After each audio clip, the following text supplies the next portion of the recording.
What's up, Candy Ken? What's up, Baby J? How's it going? Not today. Candy Ken and Baby J. It's Candy Ken. Welcome to the Candy Ken Show. I'm like old school CrossFit. Sure. Like he is the GOAT. No, he was GOAT, always right? the GOAT for me. 10 times CrossFit champion, 4 individuals, 6 team.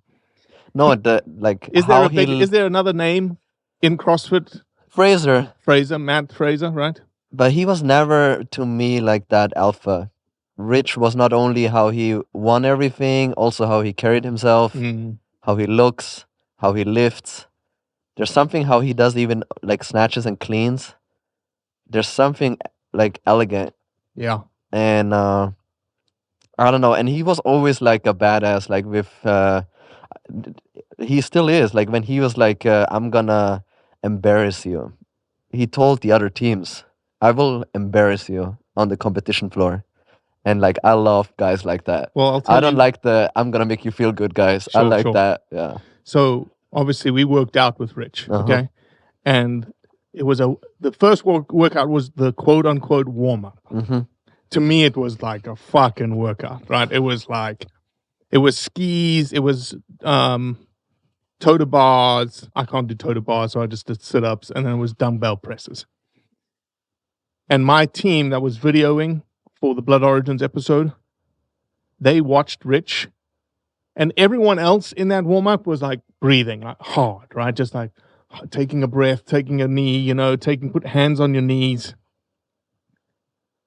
Rich did not stop once in 20 minutes. And they're big CrossFitters, my videographer team. They said to me, that's the difference maker for what made Rich who Rich is that there was just this other gear, this other level in which he just didn't stop. It wasn't, yes, I'm tired, but I'm just going to not stop. Not only that, I think also his like resting heart rate and like his heart rate, when your heart rate like is already at 70%, he might still be in like a 60. Yeah.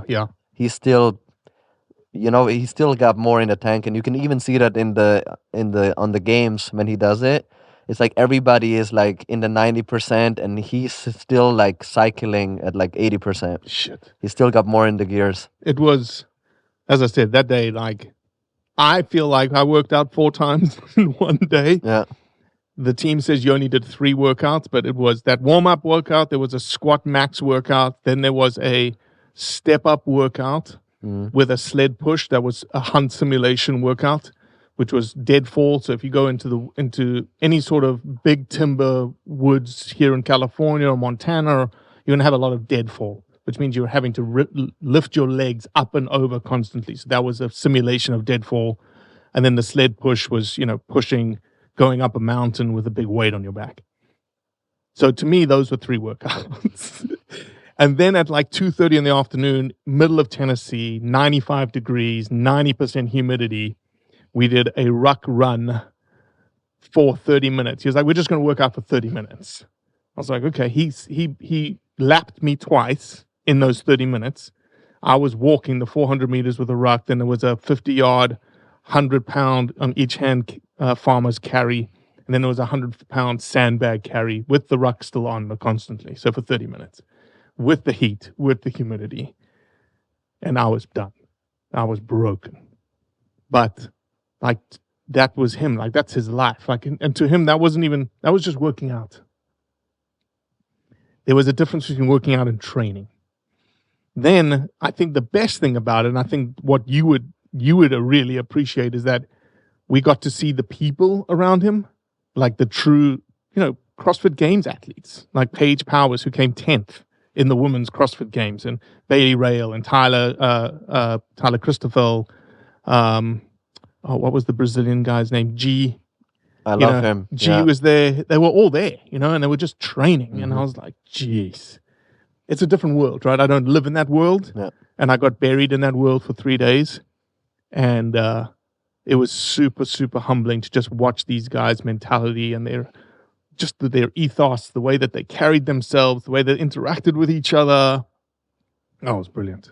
Alphas. Yeah, they were all alphas, but they weren't they weren't alphas in a way that were like machismo, here I am. No, just down to earth people. Good, solid, salt of the earth people. Man, but also, it seems like Rich's life, like he has like more. He wants to like he expanded it. Like he adopted his kids. Yep. He got into hunting. Yep.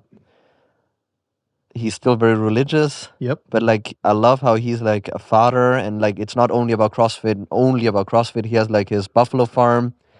Yeah, but he's almost. I'm not going to compare you to Rich, but in our conversation earlier, Rich is now finished competing in CrossFit. Yeah. Right. That's not his life anymore. Yeah. So he created that career. Now he's thinking, what's next? Yeah. What's next in my life? And he has found regenerative agriculture with bison. Mm-hmm. He's found hunting as a way to, and hunting for Rich, it's not about, everyone's going to be like, oh, hunting, that just means you guys love to go kill things for fun. Rich spent 26 days in the backcountry of public land to kill one bull over 4 years. So you can't tell me it's all about killing, if that's how long it took. For him, it's replacing something that he saw and got and received in the competitive environment of CrossFit. He's now getting it, though, against himself, but the competitor now is really Mother Nature. The ultimate competitor, the ultimate sort of, how do I figure Mother Nature out? That's why I think, and we chatted a lot about it, I think that's where Rich is finding himself, and that he can brand himself there now in the next phase of his life, and he can bring this whole community, like we're talking about here with your community, he can bring this whole community that is probably, I would say the majority would be non-hunters, and saying to them, look, you guys eat meat. You value where your protein comes from. You value healthy lifestyles. And there's this moniker, there's this public perception, even from your home country of Austria, there's this public perception of what hunting is and who hunters are. Rich is breaking that barrier. And that's what I do. I break that barrier. I try to break the stigma associated with it. Exactly, which brings me to you. When Jen told me if I'm interested, I was very intrigued and very interested. Even more so that you would be interested, because it's always interesting how people see me on social media. Yeah. Especially when you Google me and you find like Austrian rapper. Yeah, Austrian rapper, and the first picture I see is you in front of a, like some sort of film awards banner, right? Yeah. You've got, I'm guessing, a G-string on, right? You've got no shirt on. You've got an open collared shirt. I think you've got a grill in. Yeah. Your tongue is out, and it's almost like I don't give a fuck kind of pose. Yeah. Well, so yeah, I'm interested. Yeah. I'm interested to understand like who this dude is and why is he interested in hunting. So you were down.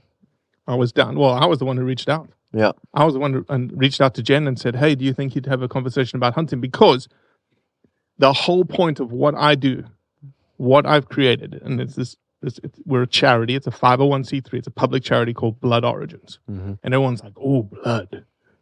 No, it's not that blood. It's the blood that's coursing through your veins, that's coursing through now your kids' veins.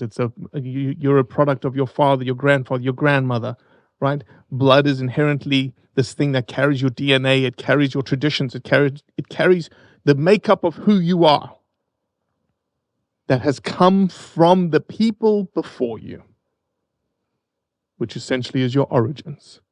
You, Candy Ken, are made up genetically through your DNA, through your blood, by your mother, your father, your grandmother, your grandfather, all the way down the line. So you have an origin somewhere that is still buried in your blood. That's the reason why we called it Blood Origins. And those origins typically seat themselves in hunting and hunters. And so when Jen chatted to you, Jen's a good friend of mine, it's a good friend of yours. I was like, your audience, you yourself, fits what we are doing is a mission in Blood Origins, which is we want to reach people, mainstream the community that is the 60%, 70% majority that lives in the United States, globally, that says, I don't really have an opinion about hunting. Or I've got a negative opinion of hunting. Or I've got a little slightly positive opinion about hunting. Well, I want to have those conversations with those people to take them from negative to negligible, or from negligible to slightly positive. Because there's a lot of misperceptions around what hunting does for people, for wildlife, for communities all around the world. And there's a bad PR. Hunting has a PR problem. And so if I can get in front of audiences like your audience and have a very truthful, very open, very honest, authentic conversation, what you see is what you get from me. That's what I want to do. And that's what we keep doing. That's why I had a podcast with Jen. That's why I'm having a podcast with you. And who knows what it leads to from here, right? Exactly. And I guess there is a big misconception.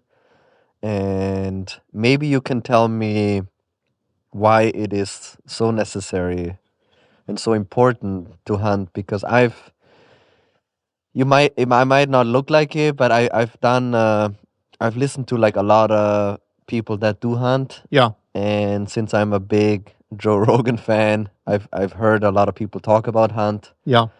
I've heard a lot about the deer population, how they don't have a predator, how there's way too many of them. Yeah. And also I do think it's absurd to eat processed food and like these McDonald's chicken McNuggets. and then when you see a person standing next to a dead animal, you are shocked. Sure. It makes no sense to me. And like I said on your podcast, I was always like, I think I'm like a hypocrite. I feel like a little hypocritical to eat meat every day or a lot, and I've never killed an animal myself. It feels wrong to like let somebody else do the dirty work. And also I want to feel in touch with nature. I want to feel like that achievement of hunting your own food. Sure. And maybe providing it to my family, bringing home meat for my family, for my friends. Sure. Cooking it together on open fire. Yeah. That feels it's a great feeling. That's like I said on my bucket list. I really want to experience that. And I don't want it's just so this life that we've created for ourselves, this comfort where we just have packaged meat and we just go to the grocery store. There is no blood. There is no, you don't see anything. And you just put it on your pan and grill it over this weird gas flame.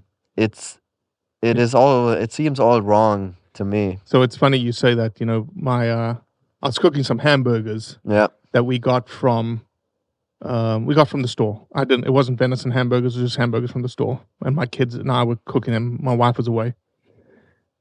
And when you cook a hamburger or any sort of flat meat, if you cook it right, you get a little bit of blood coming to the surface on the top of the meat, right? And my oldest said to me, he's like, "What is that?"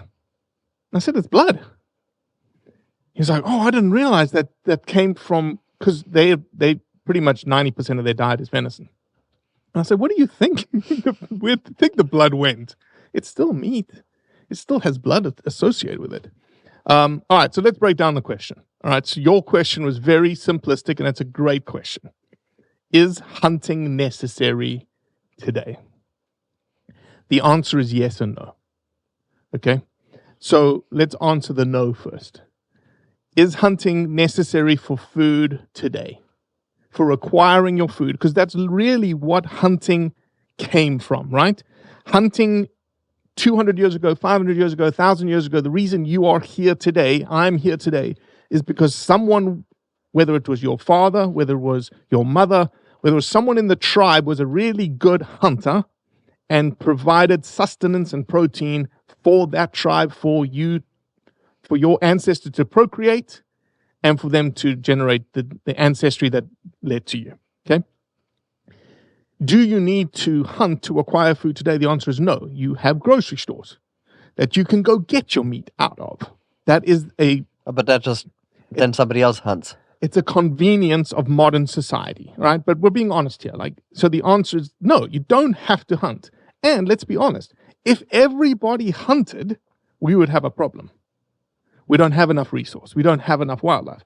But nobody, even 1,000 years ago, not everyone hunted 1,000 years ago. There were hunter-gatherers. People went and did other jobs. There were certain people in the tribe that were hunters. A small percentage of people in the tribe were hunters. Same thing today. There's a small percentage of people around the world that hunt. It's not everyone that hunts. So the question is, well, you're right. That meat, though, got killed. You've got to, let's just acknowledge that, right? You can't look past that. Your hamburger meat that's coming out of McDonald's, your chicken meat that's coming out of KFC, the ribeye that you're picking up at the store, that animal had to die somewhere, somehow, okay? You don't know anything about the animal.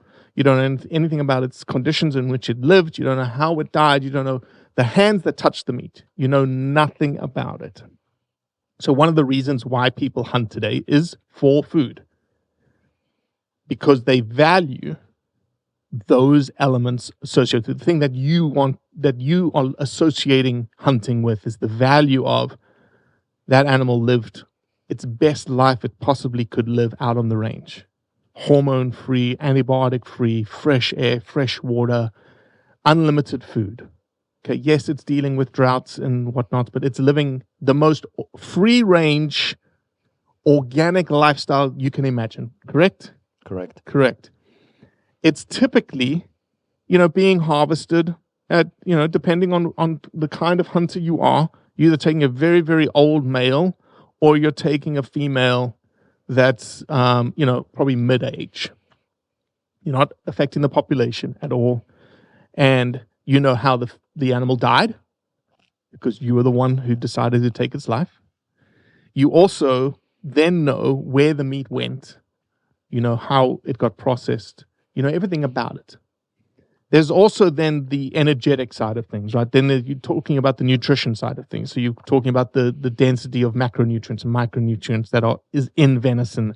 That, there's countless studies that have shown the nutrient denseness, is the only way I can put it, of venison in comparison to beef. But there's also, we're not getting onto agriculture here, right? Regenerative agriculture, there's some phenomenal beef farmers, phenomenal poultry farmers, phenomenal pork farmers. So that's the no, right? Is hunting necessary in the yes component? Is that today, how many people live on this planet today? 8 billion today, I think is the number around there, 8 billion. Rewind the clock 100 years, we've got 3 billion, 2 billion on the planet.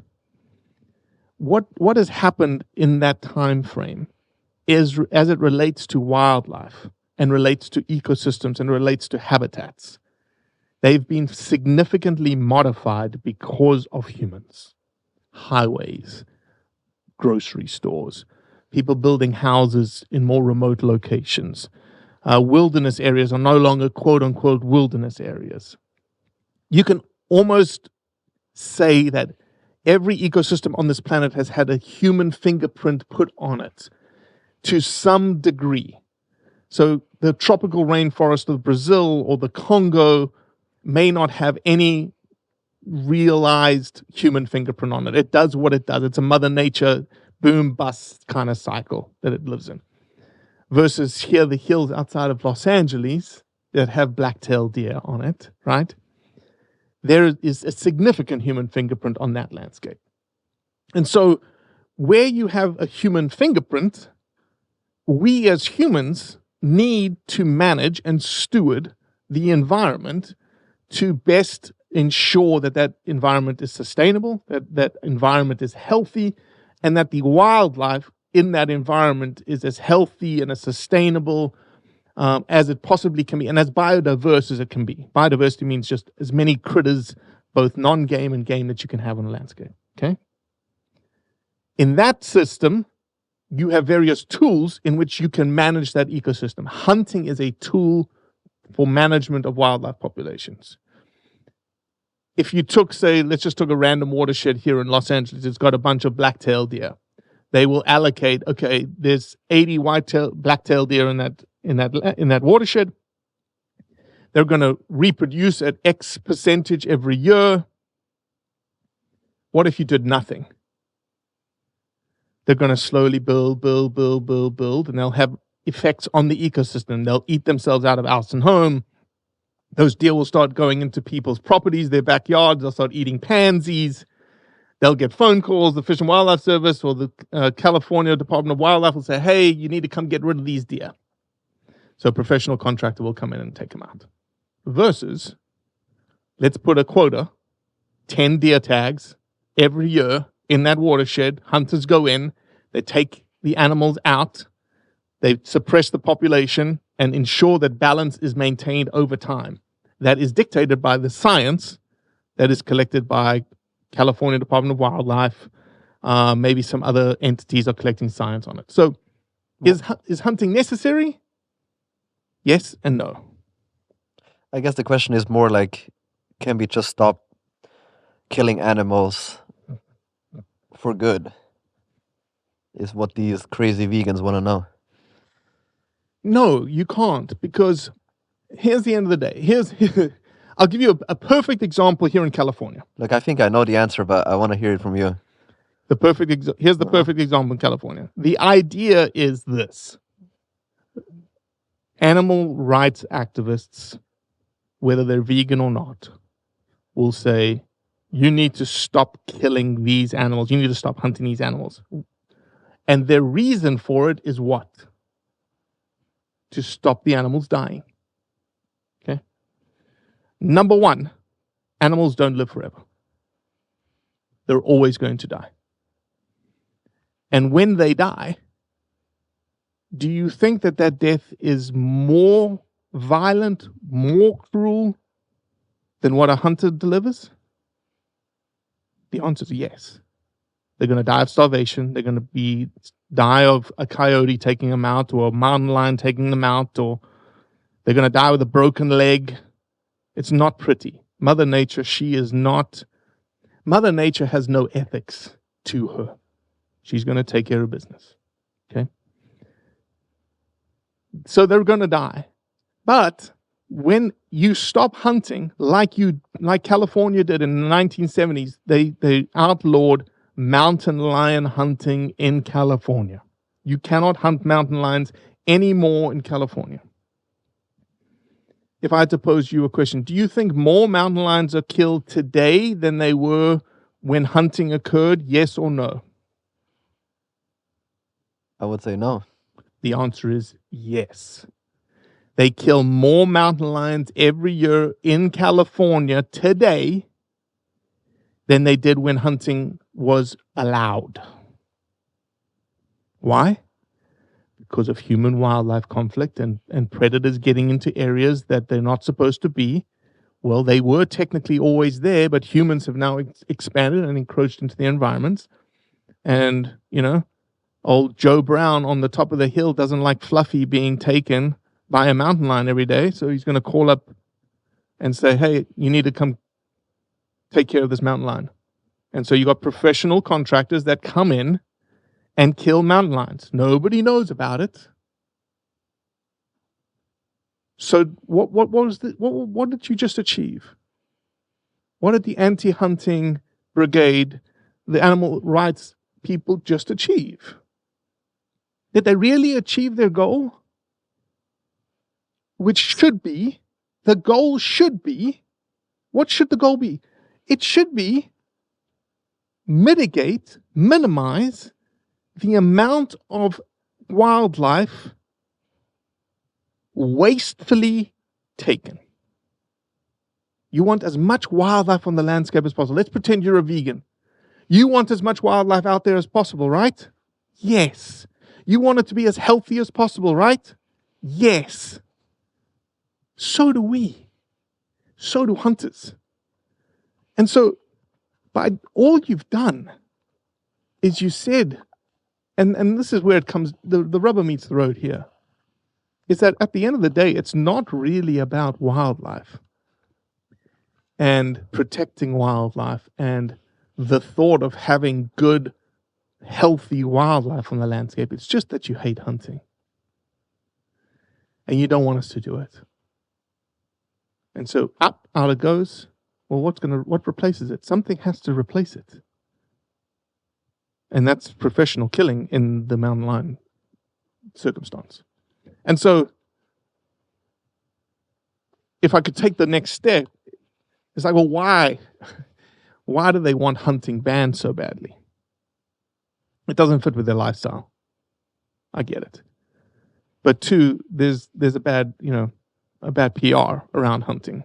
People, they look at hunters and they're like, you guys are just a bunch of bloodlusting redneck killers. That's really it. And the persona of that moniker is fortified by Hollywood. It's fortified by social media. It's fortified by the fact that best. A dumb video that someone does thinking it's a laugh will get 2 million views and absolutely undo all the work that I've just done for 10 videos that shows like the benefits, the impacts, the consequences of hunting. I couldn't agree more. I have a good question though. What do you think then about I guess the vegan friends I do have, maybe they can get around the hunting that you do. Yeah. What they'd hate is, I guess, what we've done with these like crazy farms where they gather all the chicken in like tiny spots. Sure. Same what they do with cows, where they have like fucking puss like coming out and these like craziness, where we put the hormones in the cows to make them bigger and fatter. Sure. And what do you think about that? Like, do you eat that? Do you support that?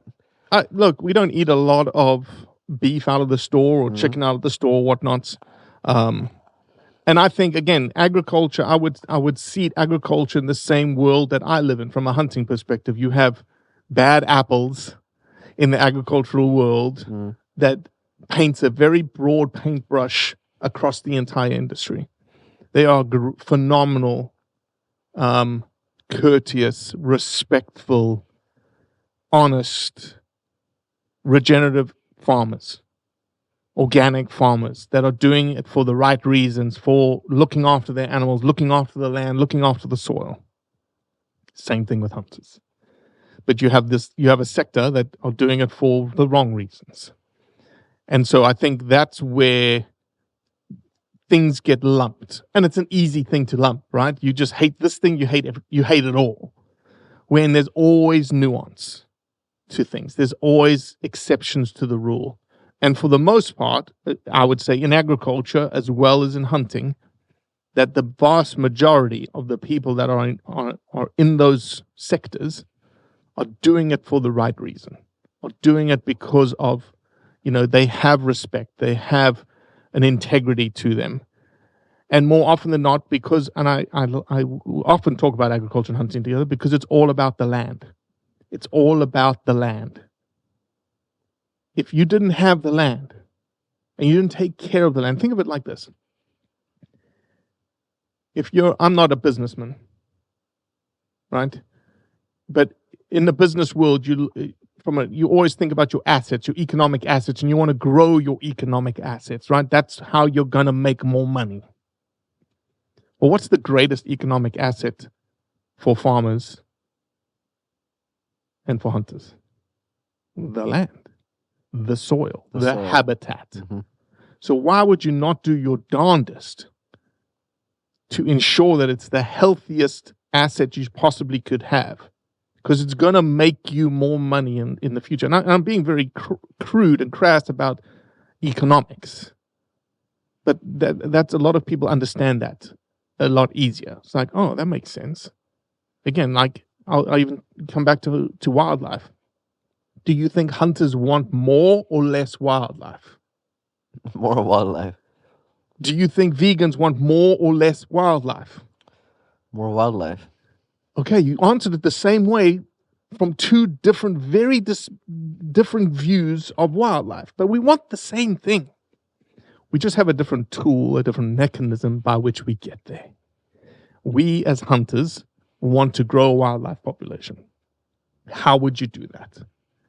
The best way to do it, the way that you think about it, is take the individuals in that population that are not contributing to growing wildlife in the future. They've done their jobs, which are what? Big old alpha males. Get rid of those guys. They're done. They've bred. They've done their job. They've procreated. They put the genes in the pool. Now they're just angry, right? Now they just sit over here. They're angry at the world. If the random female comes by, they'll have sex, but they're not really interested in that anymore. That's who you get. That's who you go after. You take them out. And you eat it. And you eat it. But it doesn't affect, because you've got then the prime bulls, the prime alpha males, still doing what they're supposed to be doing. The females, the reproductive engine of the population, building the wildlife. And you're building that economic asset. You're building this thing that my kids and my grandkids and your kids one day are going to be able to see. Because we're caring for, like, what does this look like on the horizon? It's not just a willy-nilly, let's go in and just slaughter whatever we want. That makes no sense. I'm sure you've heard that, like hunters just go in and slaughter things. Really? Step back and think about what that statement actually says. If that's true, there'd be no more wildlife. There'd be no wildlife for my kids or my grandkids one day. That's not what we want. When you take out an animal, do you eat everything? It depends. Like, I eat as much as I possibly can, but there's others that take everything. Like last year, I'll give you an example. Last year, we were on a cow elk hunt in Colorado, and I took out a hunter for the first time, just like you one day. And they are very much, they've gone back to their roots. Like they've literally converted their entire front yard into raised beds. They do not have a front yard anymore because they're just interested in raising good produce for them to eat. So when we took that cow elk, it's the first animal she took. She took every piece of meat off that animal. She took the liver. She took the intestines to make sausage with. She took the heart. She took the trachea so that she could dry it to make dog treats. She took the hooves for dog treats. She took most of the bones to grill up to then make bone broth. Took pretty much everything. Took the pelt, tanned the pelt for a rug. She used everything. For me, a cow elk is, 400 pounds of meat with a little bit of liver and a little bit of heart. That's what I use it for. Could I use it for a lot more?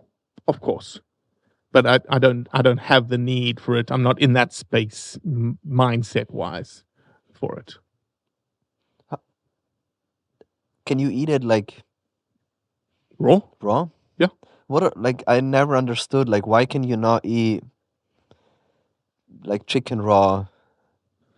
And why can you eat beef raw? And why? I don't know. I think it's got something to do with, obviously some sort of bacterial family that's tied in with poultry versus beef or wild game.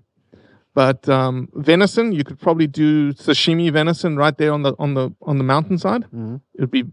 There's going to be nothing wrong with it. There's going to be nothing, is as healthy, as clean as a piece of meat as you can possibly get.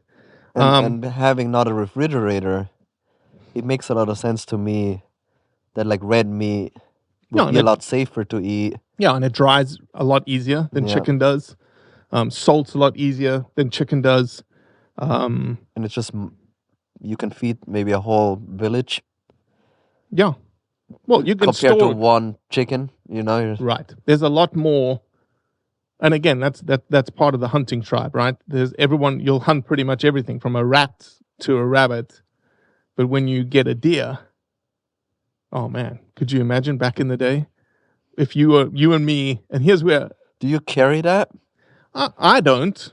I don't feel the need to carry it. I've seen Rich. Yeah, Rich Froning will carry it. I've seen Cam Haynes carry it. But if you need to, like practically, if you're like... if you're deep. Yeah, if you're deep and the animal is small enough. Yeah.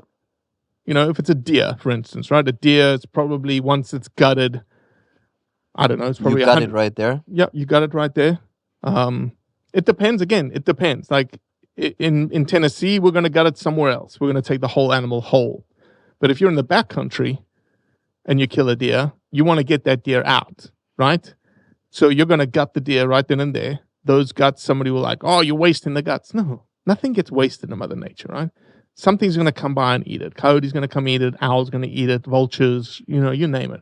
And everything that's left is just going to get absorbed back into the soil, back into the sort of cycle of things, life cycle of things. And so once that animal's gutted, it's 140, 150 pounds. If you're strong enough and you're fit enough, put it on your back and walk it out. An elk, you're not doing that. An elk, you're putting 1 or 2 quarters on your back, and each quarter is like 90, 100 pounds, and you're walking that out. And if you're 4 miles from the truck, again, I wish everybody who is against hunting, we could transport them to the side of a cow elk kill in the backcountry and say, okay, you want to know how much we value this meat? How much this means to us? Because that's what it comes down to. If it means nothing to us, then you would just leave it. We went out there, we killed something, hip hop hooray, everyone's laughing, everyone's high-fiving, smash a beer in your face, and we'll go and leave. Versus the reality, which is you're 4 miles from the truck, 4 miles in a single direction, through mountains, and it's going to take you 4 hours in one way to take one load. And you have 3 loads to do. So you've got 18 hours of work in front of you. Real work, not play stuff. Bring that person who says, I'm against hunting, that you guys don't value. You don't value wildlife. You don't value the meat. And then after 18 hours, you tell me if your mind's changed. Is it true that, like, when you freeze it and then you defreeze it and you make it and you cook it and you have it in front of you and you eat it, that I've heard this story, there's something different. No, and you know exactly where that animal was. Like, I even tasted, and I didn't even shoot the animal, but there's something about eating wild meat where it's almost like a story. Yep.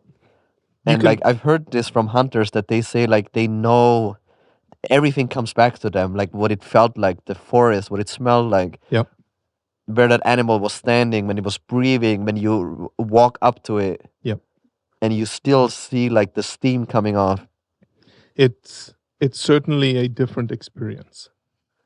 And, if it's your meat that you're defrosting, like you went and killed it yourself, Ken, you brought it out and say you're cooking it for your wife, you're cooking it for your friends, right? They're coming around. You've got this beautiful elk tenderloin that you've cooked perfectly medium rare. And everyone's eating it and going, holy smokes, it's the best meat they've ever tasted. It's better than filet mignon. And what you're telling them, you're transported back to that moment because you're telling them everything about it. And I can guarantee you haven't done it yet, but you're not telling them the sequence of, and again, I don't mean to be gruesome here, but I'm trying to prove a point. In that moment around the dinner table, you're not telling them, well, man, I got my gun and I put this bullet right in there and I saw the blood went this way and that way and, it did this and that. You're telling them about like how hard it was to get the meat out and how much you sweated and how much you smiled and how good it felt to like put your hands on the meat for the first time that you knew was going to feed you guys here right now at this dinner table. That was, and in the moment, you may, like, if you're sitting there eating it yourself, it may transport you back to smells and sights and sounds that you remember. We all have those triggers, right? You can walk down the road down here, and there's a certain smell that triggers something, a memory. Same thing, that meat is going to trigger something within you. And so, yeah, there's a completely different level when you were a part of bringing that meat to your table. And especially when you get your kids involved, not your kids involved in killing it, that comes, but when they're sitting around the table and I say to my boys all the time, I said, what are you eating? Oh, white-tailed deer, Dad. I said, yeah. How's it taste? Oh, it's amazing. I said, where'd it come from? He said, you killed it, Dad. I said, yeah, I did.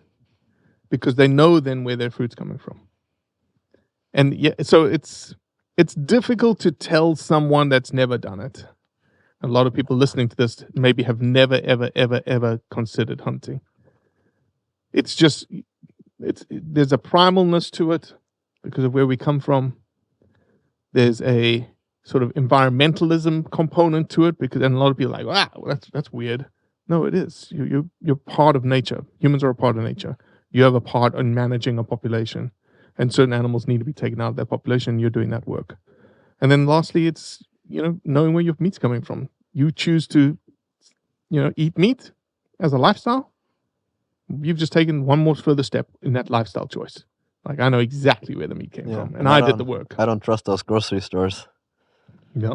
I just, on the way here, I saw where they put water in steaks. Oh, I saw that video too. Yeah. Yeah. They have like these syringes and they're shooting water in a steak before packaging it. Mm-hmm. I mean, it's just so disgusting how everything is about profit. It really makes you want to hunt and have a freezer full of your own hunted meat. Yeah. Where if I feed this to my boy, to my son, I know what it is. Mm-hmm. And then there's just salt and pepper and a fire, and it's clean. Mm-hmm. Yeah, it was weird. Like I said to you today, as I was coming out here, you posted about hunting this morning. You posted about elk hunting. Yes. A bull elk screaming in the woods kind of thing, and the guy with a bow and arrow, as primitive as you can get. And I was like, man, I can't believe that you're posting about hunting. They use this bugle tube. Uh-huh. Mm-hmm. Mm-hmm. To lure it. Yeah, because you have to get so close. Yeah, you have to, and you want to get close, right? But that's that's another element of it, right? Is that you are trying to you're again. I don't want to call it a game because then people take this connotation of it, but I would say it's even greater than that. I would consider it life and death, because that's what it is, right? You're in the woods as a hunter. Your job, you've decided in that bull elk scenario, I'm going to go and I want to take that animal. I'm going to take its life. That's pretty serious stuff. That's monumentous stuff. We don't take it, flippantly. We take it very seriously. But that animal, if you flip the switch, that animal takes it even more seriously than you, because it doesn't want to die. Right? That's the whole part of the animal kingdom is, what is it? It's to survive, reproduce. Those are the two tenets of the animal kingdom. I need to live and I need to have sex. That's it. And so when you enter into that realm, you're going up against the number one instinct of that animal, which is, I need to survive. And so that's that encounter. That's you like, I want to survive too, going back 1,000 years. So I need your meat to survive. How do I beat you? How do I do that? Because you're an animal. Yes, I'm an animal too, but an evolved animal with, intellect and thought and emotions and that kind of stuff. And tools. And tools, like a bow. So if I want to hunt, what do I do? If you want to hunt, what do Yeah. you do? Or when was that? When was your first hunt? My first hunt was, I was 16. I was in South Africa, and we went dove hunting, pigeon shooting over sunflowers. It wasn't really a hunt, technically. It was just, and my father and my family and my grandfather are steeped in hunting heritage. Like my grandfather hunted in Russia, in Tibet in the 1920s, 1930s. My father, when he was a 16-year-old, his 16-year-old birthday present was a Cape buffalo in Mozambique. But when I was raised, I was raised in Johannesburg, South Africa. So I was a Boy Scout as well. I want to be a game ranger in South Africa, but I wasn't raised around hunting. I wasn't raised around people who hunted. I was raised around stories, but my grandfather and my father were of the generation, like, grandkids are to be seen, never heard. So we never, I wish that we could have had the campfire stories where I sat around and my grandfather tells us about elephant hunting and buffalo hunting and this leopard and this lion and this hippo that overturned the boat as they were going down the river. I didn't get any of it. But I got written words. Like, my grandfather was a prolific writer. And so I got to read his stories. And so really the only time I started really hunting was when I came to the States. Came to the States to do a PhD. So I have a PhD in wetland ecology and restoration biology, essentially. I'm a swamp guy. That's what I love. I love swamps. That's what I fell in love with swamps when I was 16 years old. And for the next 10 years of my life, 15 years of my life, I dedicated it to becoming as familiar as I can with swamps. I worked as a professor for 6 years in the wildlife fisheries department. I worked for the big oil spill that happened in the Gulf of Mexico. I was the chief scientist of that effort. But I loved the freedom that America gave me, and that one of those freedoms was the ability to potentially hunt. And I love that too. Yeah. You gotta tap into that. Yeah, tap into it. And so I have. How do I do it? You got to have good friends, because it's a very high barrier of entry. Yeah. For someone like you, someone like me, that's older in life. Like, how do you start? And really the only way that you can, there's lots of forums. You can obviously Google University it. You can YouTube University it. Obviously the first place is you need a hunter's education. You need to be able to have the license, the education to be able to hunt. So every state, again, for everyone listening, to be able to hunt, you need to have education, a license that says you've been trained by the state. 2, you have to buy your licenses. You have to buy tags. You also have to buy a lot of equipment. So there's a lot of things that you need. You don't need fancy stuff. And here's the cool thing that nobody knows about, and you probably don't even know about it, is that everything that you do, your licenses, your tags, your guns, your ammunition, your camo, your bows, everything, it all has something tied to it that goes back to wildlife conservation, goes back to the state. People say, hunting and hunters are the best conservationists in the world. People are listening to me going, that makes no sense. Well, I've tried to explain that already, right? We want more wildlife, so we want to conserve more wildlife. Well, one of the ways that we do it is all of the licenses and tag fees that you pay, that I pay, that you'll pay one day, goes back to the state, goes back to the Department of Wildlife in the state to do work in the state for wildlife, for habitat. All the campgrounds, all the wildlife management areas, all the state parks, they're all funded through hunter dollars, even though no hunting happens there.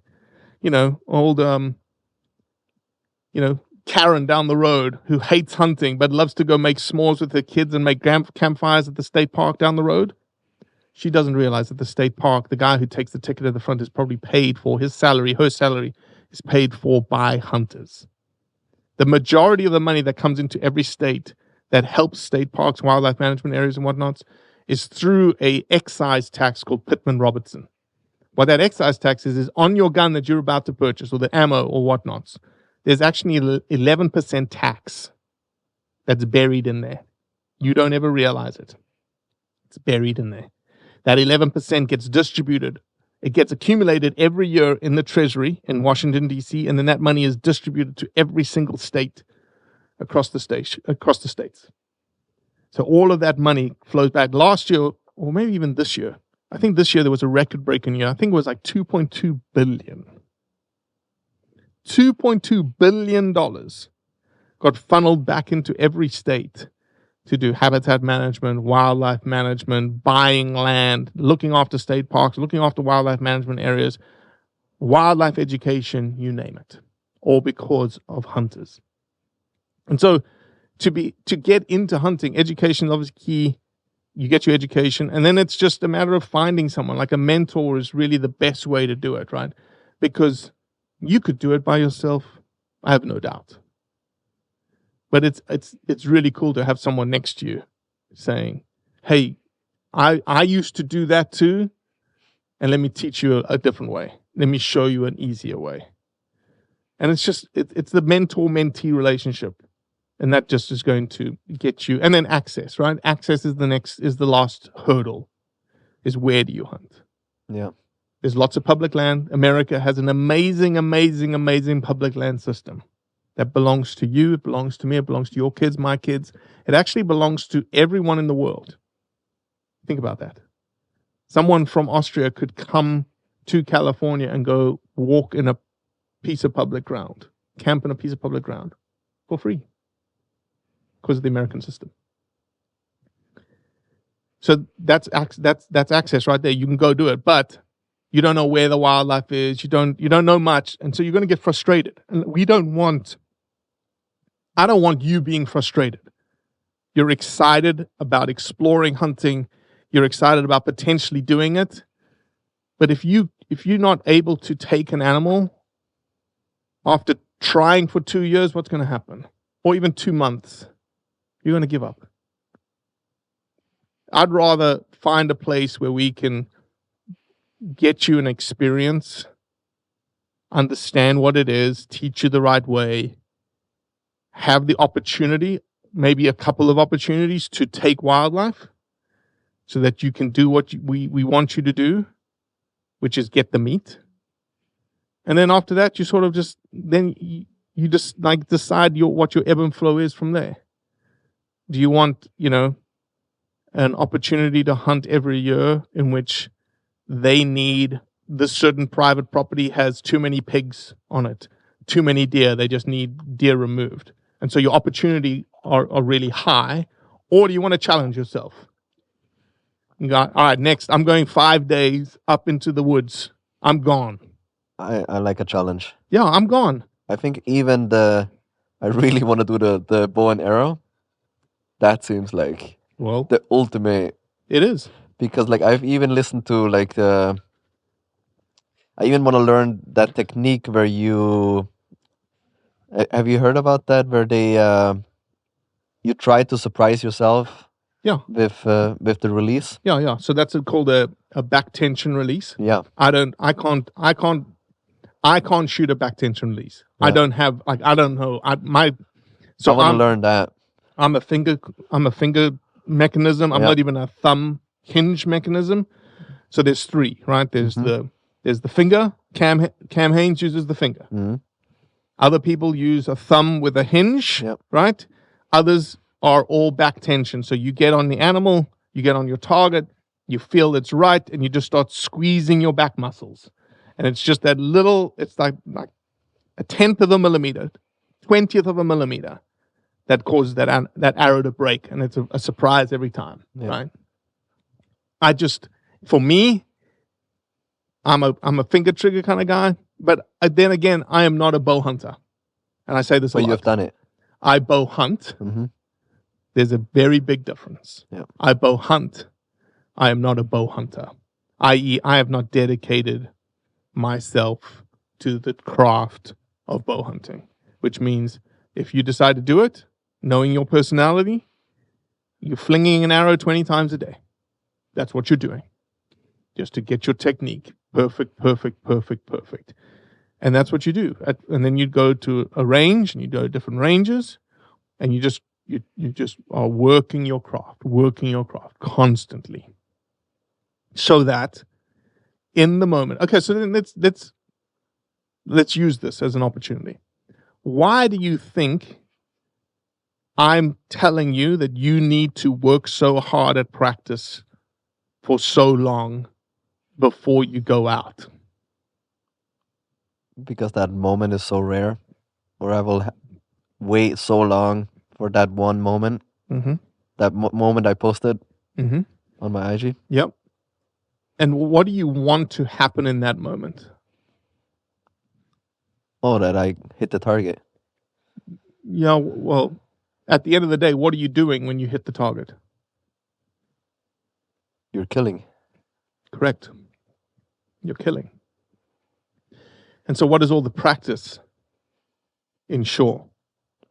That I don't miss or injure, that it goes right through, Correct. and that's it. Correct.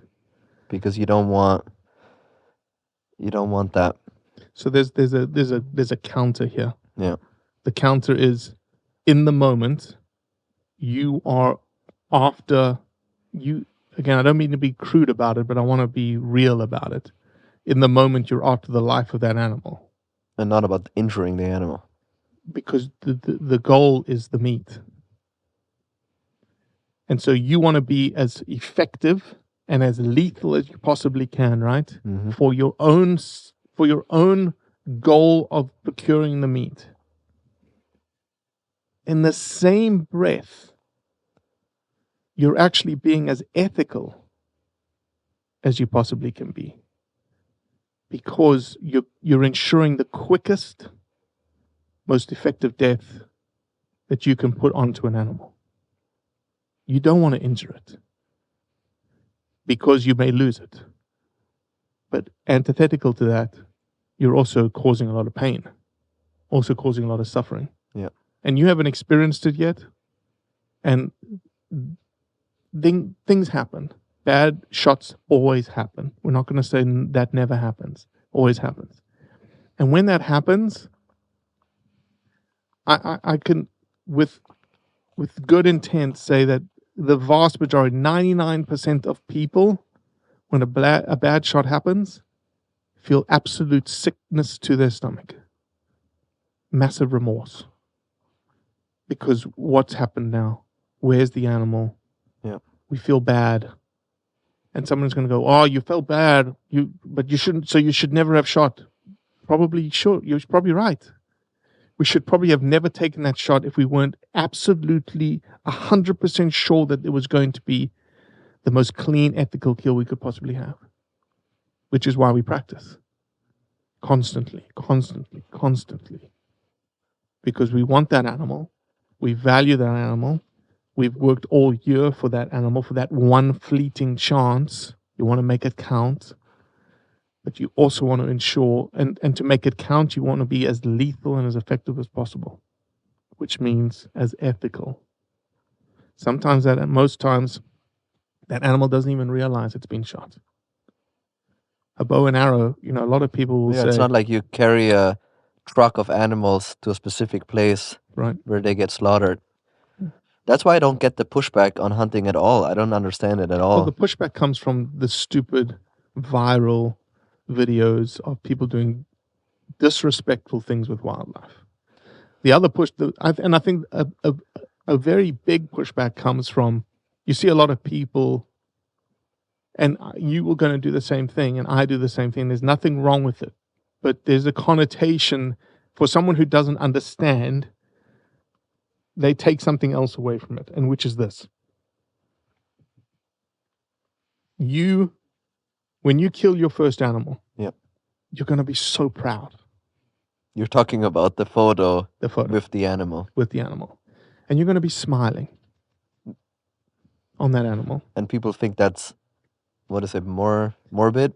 They think you're smiling because you really, really loved killing that animal.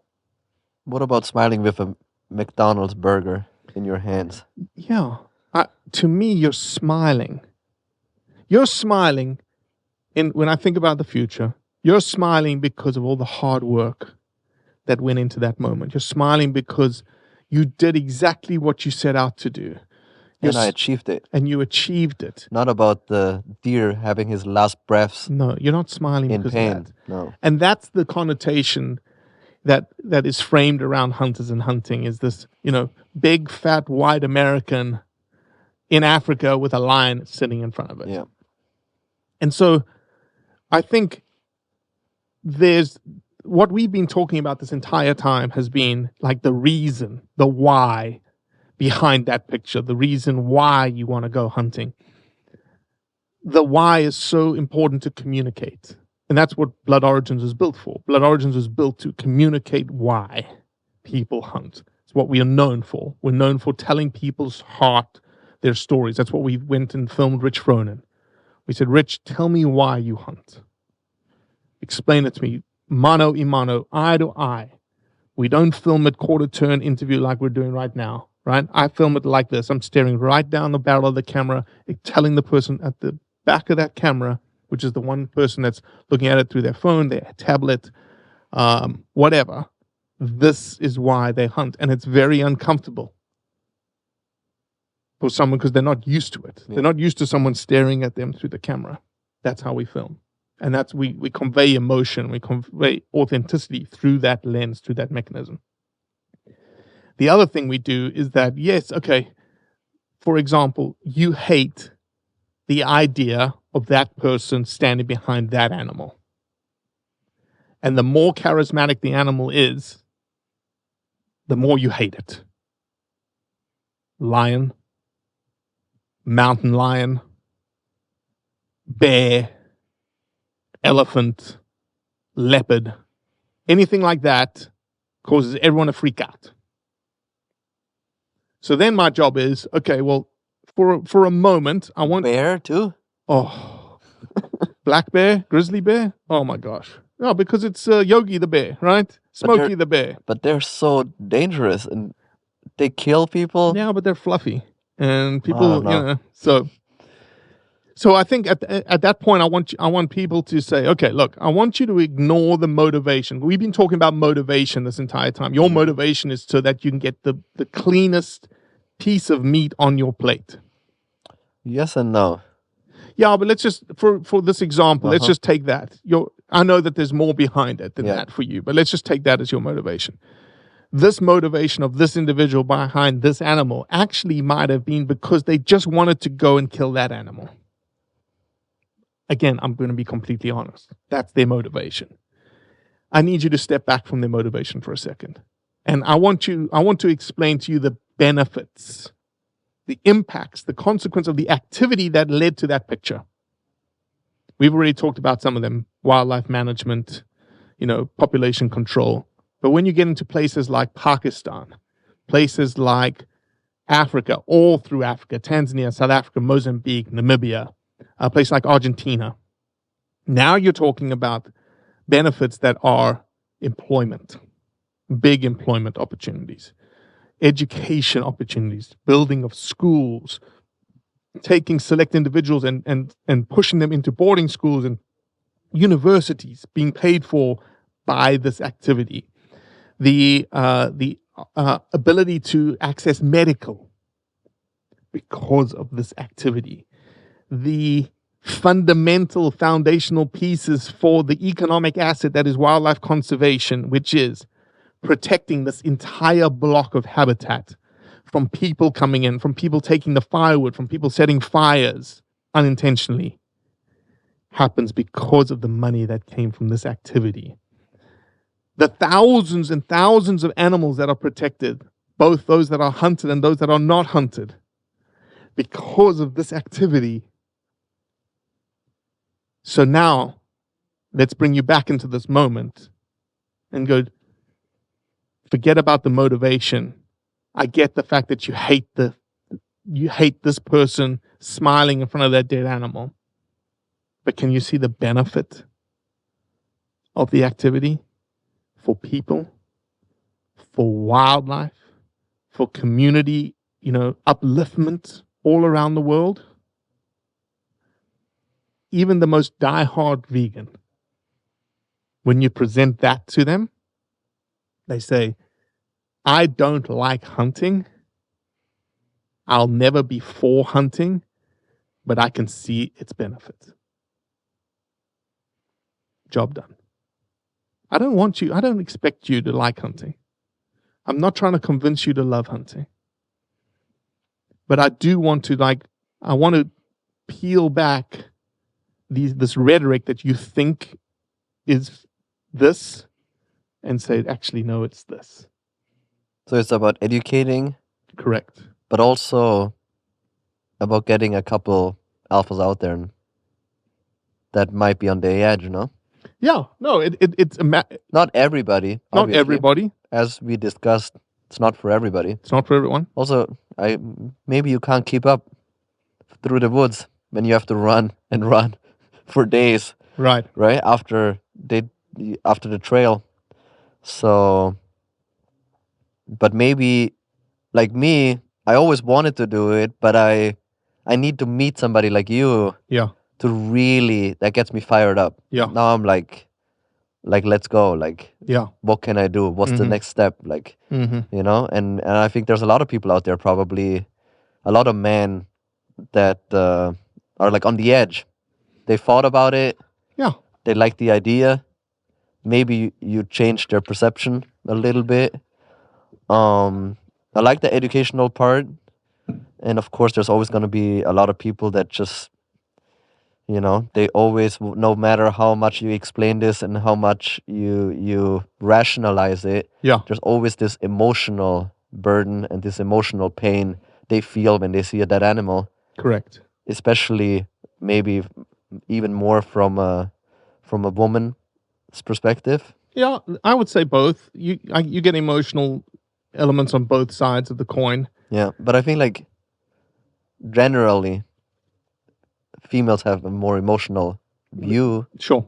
And a man has a more rational view, which might help to hunt an animal. If I need to feed my family, I don't care how I feel emotional about an animal.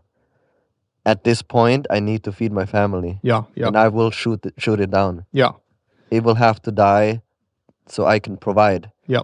A woman might not feel that way. Yeah. It might still be cute in that moment. Mm-hmm. Maybe we can talk about do you talk about the gender thing? Do you have female hunters? Yeah, we have really good female hunters. And I'll say this. Maybe that I've also never heard about that, so maybe that's something cool too. So I'll say this. Mm-hmm. When you get into that moment, that you are, I call it 1,000th of a second between life and death.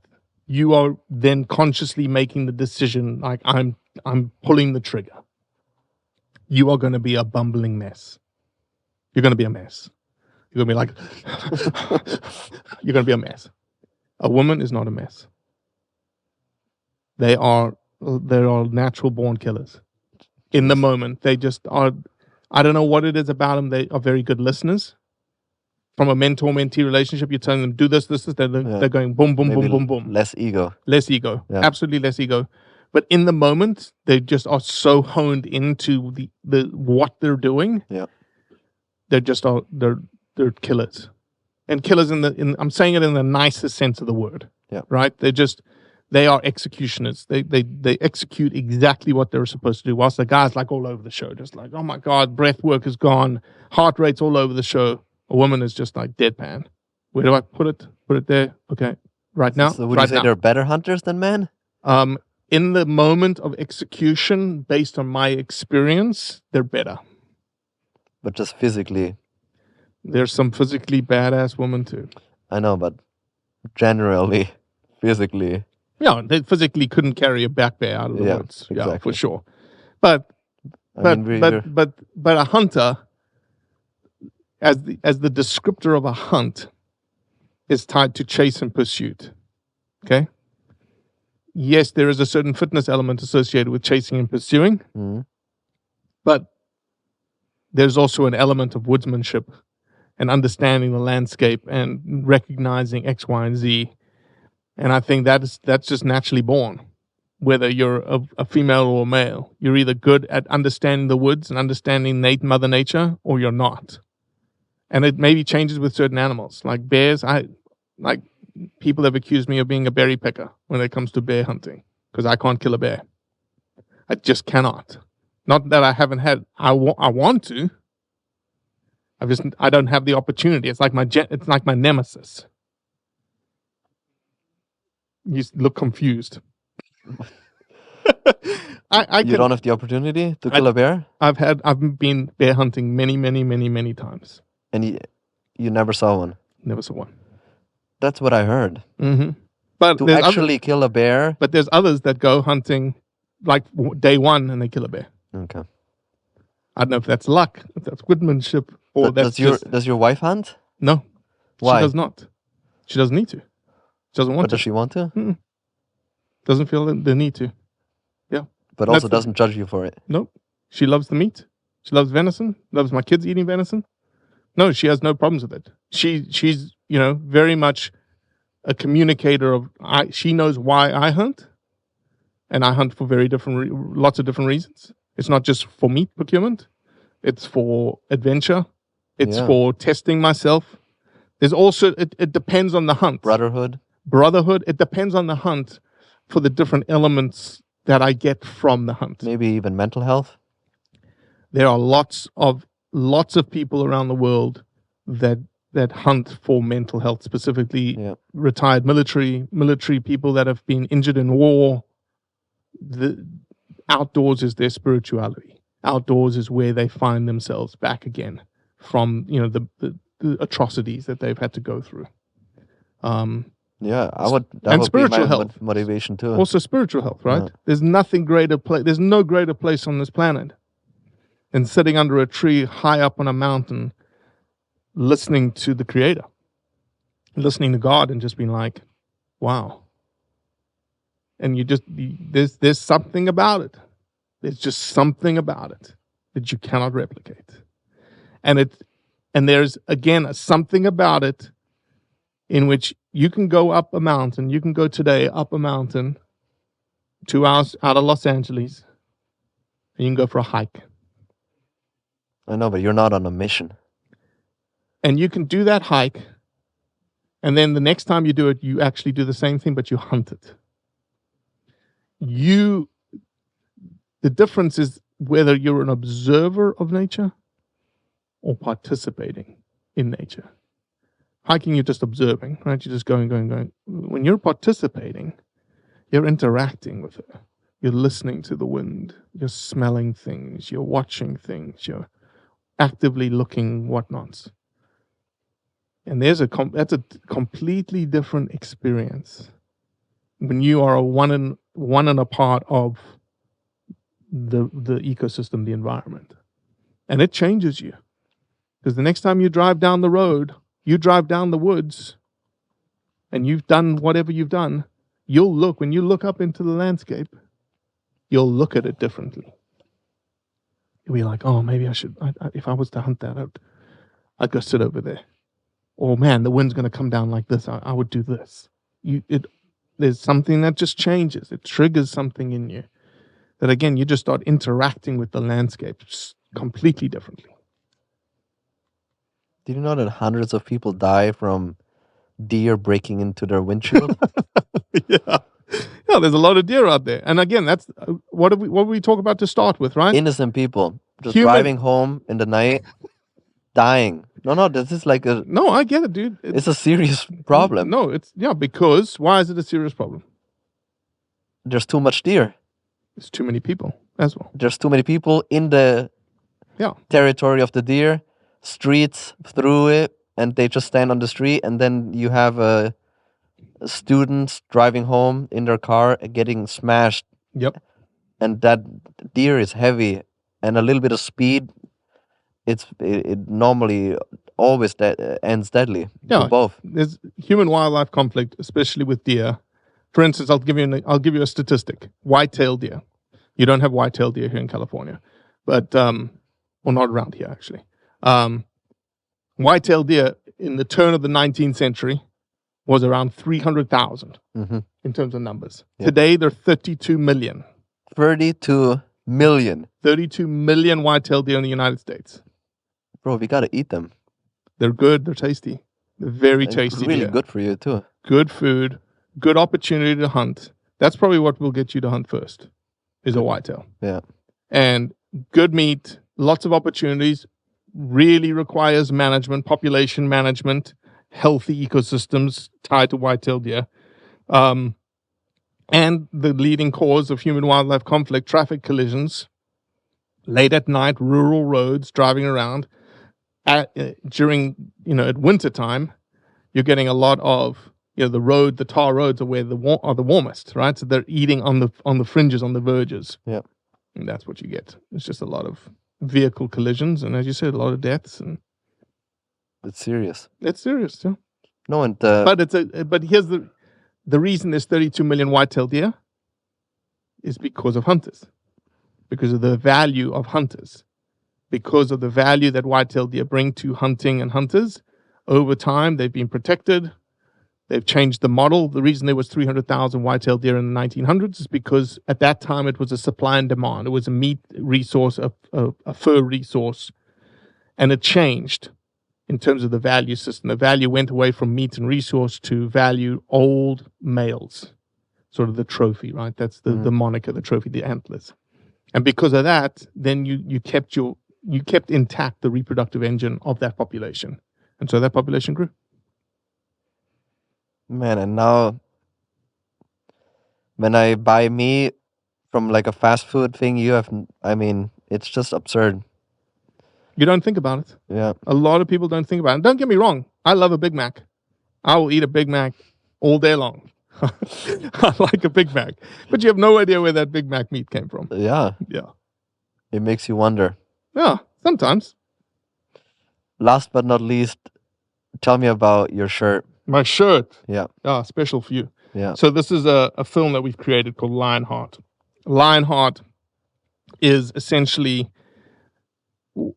again, what I've been talking about is all about perceptions, right? Perceptions changing narrative around hunters and hunting. Probably the most vilified, most hated hunting practice across the world would be chasing any sort of wildlife with dogs. It's seen as unfair. It's seen as unsportsmanlike.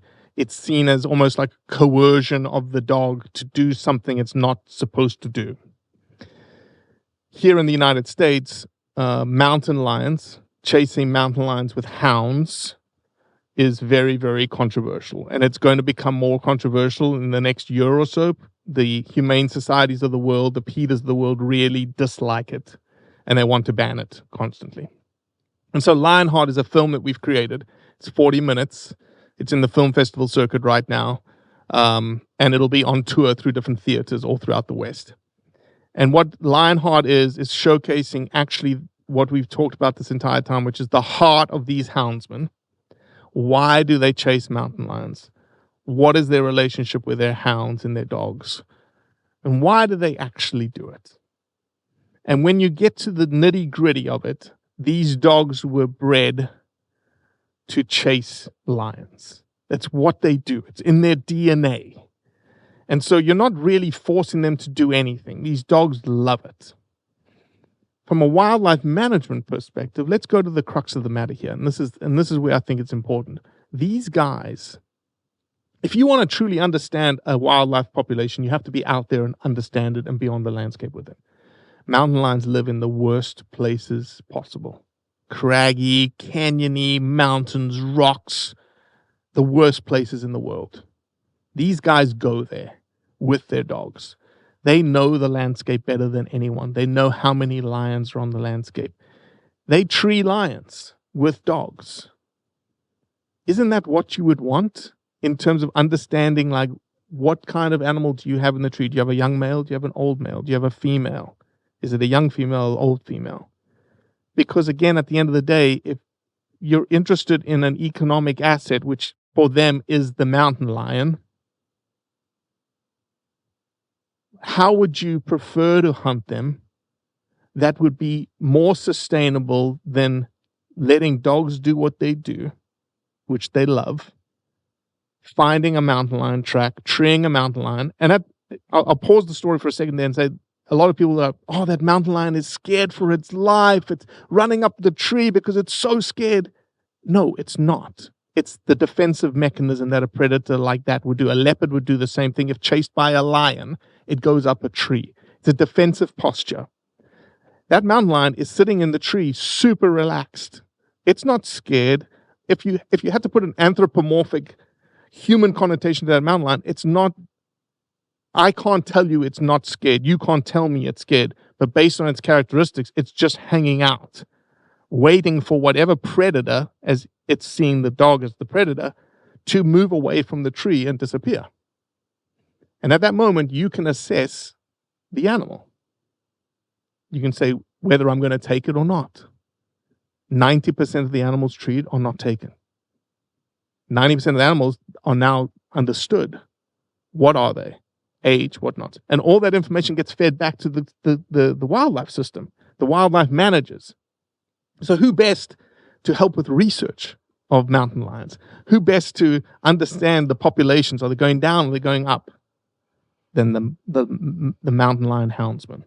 And so Lionheart is really us portraying these guys in a new way, in almost a human way, like showing their heart, which is Lionheart.